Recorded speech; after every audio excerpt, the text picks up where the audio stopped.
జై శ్రీరామ్ అందరికీ నమస్కారం వెల్కమ్ టు న్యూస్ అఖండ నేను మీ కస్తూరి శ్రీధర్ మిత్రులారా పశ్చిమ బెంగాల్ ముఖ్యమంత్రి అదేవిధంగా అభినవ సూర్పణకైనటువంటి మమతా బెనర్జీకు సుప్రీంకోర్టు ఒక భారీ షాక్ ఇచ్చింది అయితే సుప్రీంకోర్టు కొట్టిన ఈ దెబ్బతో ఈ మమతా బేగం అయితే కళ్ళు తేలేసింది సరే ఇంతకు సుప్రీంకోర్టు ఏం చేసింది ఆ కథ ఏందనేది ఈ న్యూస్ ద్వారా మీకు చెప్పే ప్రయత్నం చేస్తా ఓకేనా ఈ మహాతల్లి పశ్చిమ బెంగాల్ ముఖ్యమంత్రిగా ఏ నక్షత్రాన ప్రమాణ స్వీకారం చేసిందో కానీ అప్పటి నుంచి పశ్చిమ బెంగాల్లో హిందువుల బతుకులు ఛిద్రమైపోయినాయి అసలు పేరేమో మమతా బెనర్జీ అని ఉంటుంది కానీ ఈవిడి గారి బతుకులు ఆ మమత అనే దానికి అర్థమే ఉండదు అసలు అది ఎత్తుకునే కనపడదు ఆ మమత అనేది ఎట్టుంటుంది ఎందుకు ఆ పేరు పెట్టిన ఇది దౌర్భాగ్యులూరే కానీ అట్లాంటి పేరు పెట్టి తెచ్చినారు సరే ఈ పశ్చిమ బెంగాల్లో హిందువులు 2వ తరగతి పౌరులుగా చూపబడతారు పశ్చిమ బెంగాల్లో హిందువులు పండుగలు చేసుకోవడానికి వీళ్ళే ఊరేగింపులు చేసుకోవడానికి లే ఉత్సవాలు చేసుకోవడానికి లే ఏం చేసుకుందాం అనుకున్నా ఈ జిహాదీగాళ్ళు రాళ్లతో సిద్ధంగా ఉంటారు ఎందుకు రాళ్ల దాడులు చేసడానికి వాళ్ళు రాళ్లతో కొట్టినా కట్టెలతో కొట్టినా కత్తులతో నరికినా ఏం చేసినా కూడా ఈవిడి గారు వచ్చేసి వాళ్ళకే సపోర్టు అర్థమవుతుంది కదా మీకు పశ్చిమ బెంగాల్లో శాంతి భద్రతల సమస్య తీవ్రంగా ఉంటుంది ఈ బంగ్లాదేశ్ మియా ముస్లింలు మయన్మార్ రోహింగ్యా ముస్లింలకు ఈ పశ్చిమ బెంగాల్ అనేది అత్తగారిల్లా మారిపోయిందనమాట అంటే వాళ్ళకి స్వర్గధామం సరే ఇక అవినీతి విషయానికి వస్తే ఈ మమతా బెనర్జీ సర్కార్ గురించి చెప్పాల్సిన అవసరమే లే బిల్లులు పాస్ చేసుకోవడం బ్యాంకుల నుంచి డబ్బులు తీసుకోవడం ఆ డబ్బులను అందరూ కూడా సమానంగా పంచుకోవడం ఇటంతా కూడా జరుగుతుంది అలాగే ప్రభుత్వ ఉద్యోగాలను కూడా అమ్ముకుంటారయా ఈ క్రమంలోనే 2016లో 25,000 టీచర్స్ ఉద్యోగాలకు ఈ మమతా బెనర్జీ ప్రభుత్వం ఒక పరీక్షను అయితే నిర్వహించింది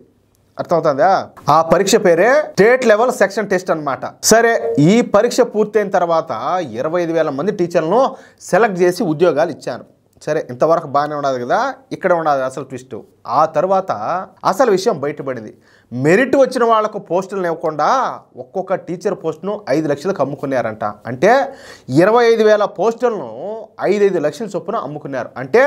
ఇందులో వేల కోట్ల రూపాయల స్కామ్ జరిగిందనమాట ఇక దీనిపైన కేంద్ర సంస్థలు విచారణ చేపట్టగా దొంగలైతే దొరికిపోయినారు ఈ స్కామ్లో పశ్చిమ బెంగాల్ విద్యాశాఖ మంత్రి పార్థా చటర్జీతో పాటు మరొక 4 అధికారులలో 10 కోట్ల రూపాయలు అయితే బయటపడినాయా దీంతో ఈ విషయం పైన భారతీయ జనతా పార్టీ హైకోర్టుకి అయితే వెళ్ళింది ఇక ఈ కేసును స్వీకరించినటువంటి కలకత్తా హైకోర్టు మెరిట్ వచ్చిన వాళ్ళకు కాకుండా డబ్బుల కోసము ఈ టీచర్ పోస్టులను అమ్ముకునేందుకు ఈ 25,000 టీచర్ పోస్టులను వెంటనే రద్దు చేసి పారేసి మళ్ళీ కొత్తగా పరీక్షలు నిర్వహించాలని చెప్పేసి అలాగే డబ్బులు ఇచ్చి టీచర్ పోస్టులను కొనుక్కున్నటువంటి ఈ 25,000 మంది టీచర్లు అప్పటిదాకా తీసుకున్నటువంటి ఈ జీతాలను ప్రభుత్వానికి తిరిగి చెల్లించాలని చెప్పేసి ఒక సంచలనమైనటువంటి తీర్పునిచ్చింది ఎందుకంటే అదంతా ప్రభుత్వ సొమ్ము కదా వీళ్ళు దొడ్డిదారిని ఉద్యోగాలు సంపాదించుకున్నారు కాబట్టి వీళ్ళకి ఇప్పటివరకు వచ్చిన జీతాలన్నీ కూడా ప్రభుత్వానికి రిటర్న్ ఇచ్చేయాలి అర్థమవుతుందా ఇక ఈ తీర్పుతో బెత్తరపోయినటువంటి ఈ అభినవ సూర్పణకైనటువంటి మమతా బెనర్జీ ప్రభుత్వం కలకత్తా హైకోర్టు ఇచ్చిన తీర్పు పైన సుప్రీంకోర్టుకు పోయింది ఏది నా శుద్ధం చూడంతాను మంచి శుద్ధం చేసి వచ్చాను బాగా అన్నట్టు నాకు ఏదో నువ్వు నాకు అనుకూలంగా ఏదో ఒకటి నువ్వు తీర్పు ఇవ్వమని చెప్పేసి సుప్రీంకోర్టుకు పోయింది ఇక ఈ కేసును స్వీకరించినటువంటి సుప్రీంకోర్టు ఒక కీలకమైనటువంటి తీర్పునైతే వెలువరించింది ఈ సందర్భంగా సుప్రీంకోర్టు తీర్పునిస్తా పశ్చిమ బెంగాల్ టీచర్స్ పరీక్షల్లో అవకతవకలు జరిగినట్టు స్పష్టంగా అర్థమవుతుంది ఒక్కొక్కరి దగ్గర 5 లక్షల చొప్పున వసూలు చేసినట్టు నిందితులు ఇప్పటికే ఒప్పుకున్నారు అంటే రిక్రూట్ అయినటువంటి ఈ 25,000 మంది టీచర్లు కూడా డబ్బులు ఇచ్చి ఉద్యోగాన్ని కొనుక్కున్నోళ్ళే కాబట్టి ఈ విషయంలో కలకత్తా హైకోర్టు ఇచ్చినటువంటి తీర్పు సమంజసంగానే ఉండాలి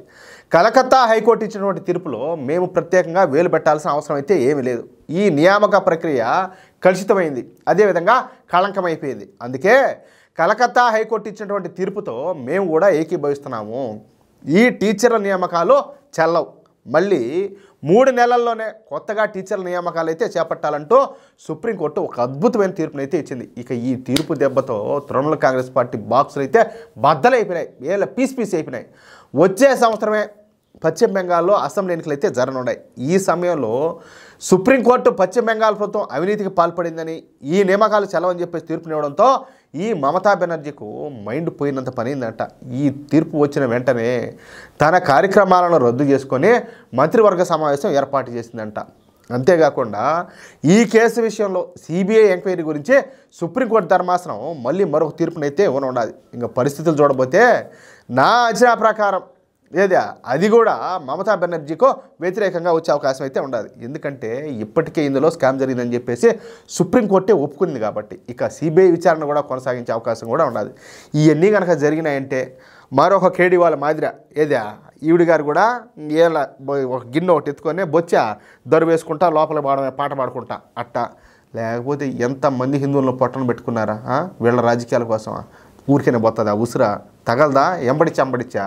సర్వనాశనం అయిపోతారు. ఈవిడ గారని అఖిలేష్ యాదవ్, ఈ కేడీ వాళ్ళు, ఈ డిఎంకే స్టాలిన్ ఇట్టోళ్ళు చాలామంది ఉన్నారు, ఒకరిద్దరు కాదు. దేశంలో ఇలాంటి లొంప ఇట్లాంటి దండుపాలెం బ్యాచ్ అంతా దరిద్రం అంతా దండిగానే ఉన్నది. కానీ పాపం అయితే ఊరికేనే పోదు, వేటాడి తగులుతుంది అంటే.